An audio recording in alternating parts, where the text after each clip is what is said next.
વાહ રેરા વાહ, વાહ રેરા વાહ, મજા પડેગી. તમારે રીડેવલપમેન્ટના લોકો તો મોજે મોજ ને રેરાને ખોબલે આશીર્વાદ આપે એવો એક ચુકાદો, એક નહીં બે ચુકાદા રેરા દ્વારા આપવામાં આવેલા છે. એ ચુકાદા વિશે મારે આજે વાત કરવી છે.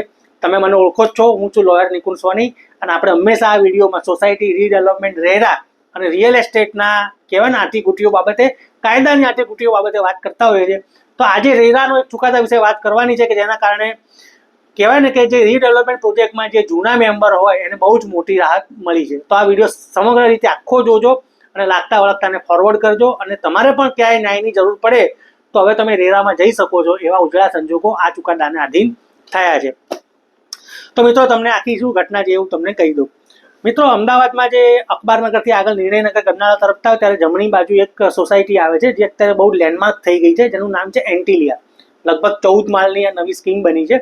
પણ એકચ્યુઅલી આ રીડેવલપમેન્ટનો પ્રોજેક્ટ છે. ગુણાતીત ઇન્ફ્રાસ્ટ્રક્ચર નામના જે બિલ્ડર છે એમના દ્વારા આ રીડેવલપમેન્ટનો પ્રોજેક્ટ હાથમાં ધરવામાં આવ્યો હતો. અને એ સોસાયટીનું જે ઓરિજિનલ નામ છે એ સોમ ગોકુલ કોઓપરેટિવ હાઉસિંગ સોસાયટી છે, જેમાં જૂના 84 જેટલા સભ્યો હતા. અને બિલ્ડરે આ 2019-20માં રીડેવલપમેન્ટનો પ્રોજેક્ટ હાથ ધર્યો હતો. અને એમાં 84માંથી 160 ફ્લેટ બનાવવાના હતા અને બની પણ ગયા છે અત્યારે, અને એલોટમેન્ટ બધું જ થઈ ગયું છે.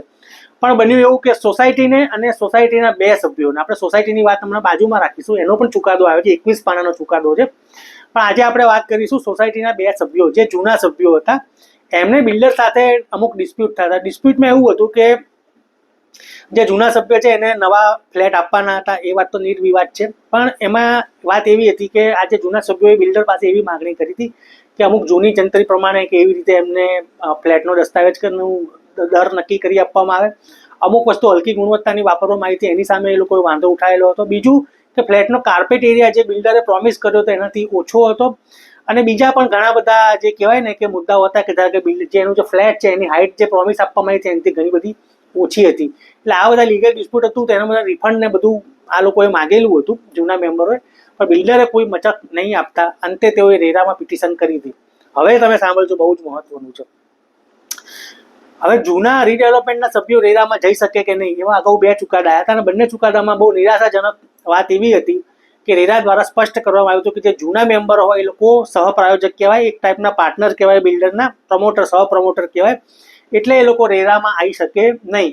પણ આ જે 2 ચુકાદા આપવામાં આવેલા છે, એક છે અરજદાર પ્રતીક્ષાબેન અમિતકુમાર પટેલના કેસમાં, અને બીજું એક આ જ ફ્લેટના બીજા રહીશ છે.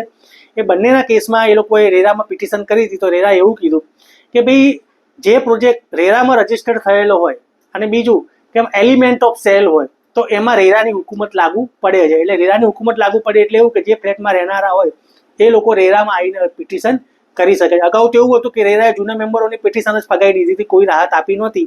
અને એવું કીધું હતું કે ભાઈ આ લોકો સહપ્રાયોજક કહેવાય એટલે રેરા એમને કોઈ રાહત આપી શકે નહીં.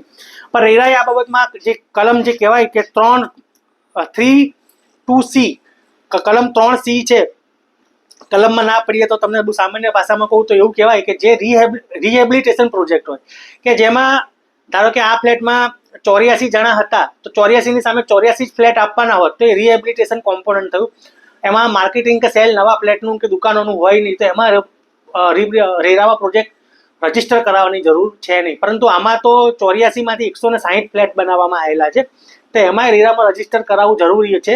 એટલે જો રેરા રજીસ્ટર થતું હોય તો એમાં રહેનારા લોકોને પણ આ રેરાને આવવાની ન્યાય માંગવાની હુકુમત છે. એટલે કોર્ટે રેરાની જે અદાલત છે એણે આ લોકોની વાત માની અને બિલ્ડરને અલગ અલગ આદેશો કરેલા છે એ હું તમને સંભળાવી દઉં. બિલ્ડરે એવું કીધું કે ભાઈ આ જે ગુણાતીત ઇન્ફ્રાસ્ટ્રક્ચર છે એના જે ઓર્ડર આવ્યો છે એના 30 દિવસની અંદર રજીસ્ટર દસ્તાવેજ અને કરવાનો હુકમ કરેલો છે. એટલે અત્યાર સુધી જે બિલ્ડર દસ્તાવેજ નહોતા કરી આપતા એ દસ્તાવેજ કરી આપવાનો હુકમ કરવામાં આવેલો છે. બરાબર છે. તો આ એક બહુ જ મહત્વનો ચુકાદો છે અને તમે ધ્યાનમાં રાખજો. અને ચુકાદાનો નંબર ને બધું આપણે વિડીયોમાં તમને વચ્ચે આપી દીધું જ છે.